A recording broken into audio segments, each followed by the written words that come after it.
Christian hypocrisy and deceit. Yet a time is coming and has now come when the true worshipers will worship the Father in spirit and in truth, for they are the kind of worshipers the Father seeks. God is spirit, and his worshipers must worship in spirit and in truth. John 4:23 through 24. We must always read our watches correctly. John talked about a time that was coming. Then immediately he alerted us to the fact that the time had already come. We are living in such a time to worship the Father with genuine, burning hearts, never in deceit and hypocrisy. I believe there are so many worshipers who are in the category of true worshipers. I also believe that there are many who are outside this group. Some of those who are outside the group of true worshipers sincerely long to change for the better, but the rest, for some reason, seek to remain the same. The truth of the matter is that hypocrisy and deceit in the end only hurt the one harboring them. In John 4:23 through 24, Jesus talked about true worshipers. What status do they have, the true worshipers? Jesus said, true worshipers are the kind of worshipers the Father seeks. Now that's remarkable because it means that there are worshipers that the Father is not seeking at all. The worshipers that the Father does not seek, the insincere worshipers.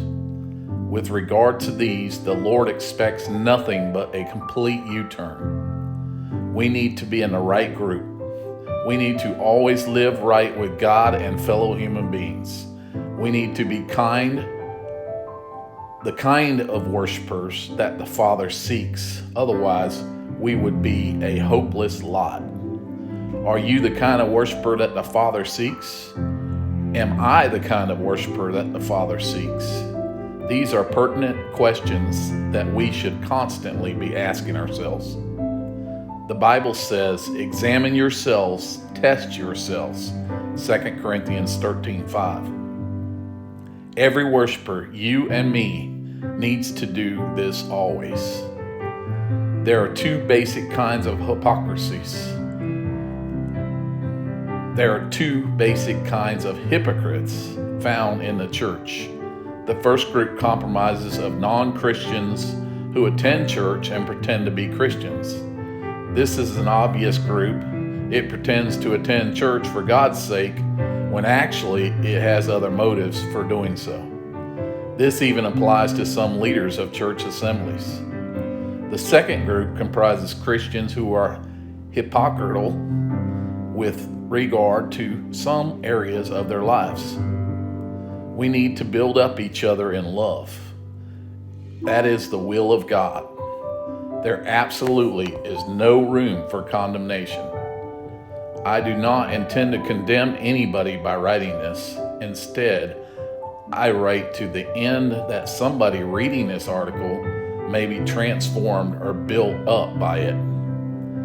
It is also important to note that I also get some lessons from the very things that I write. The purpose of this article is to encourage each other to examine ourselves with the aim of identifying where we could be going, the hypocritical route, with the intention of making the necessary corrections.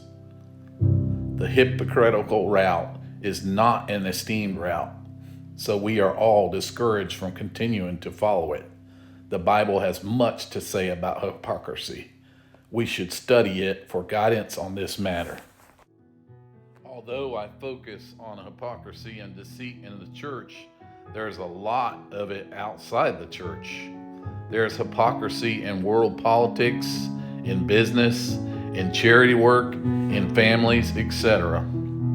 Although some members in such entities do not believe in God, they are still encouraged to desist from hypocrisy from the point of view of morality, principle, and conscience. Am I a hypocrite? Am I not? Do I exhibit hypocritical tendencies? You might already be quizzing yourself. That's a good starting point. People who examine themselves that way are, in my view, better in this regard than people who seem not to care. May we, to the best of our abilities, strive to be sincere to God, to ourselves, and to fellow human beings. That is the will of God. This I exhort.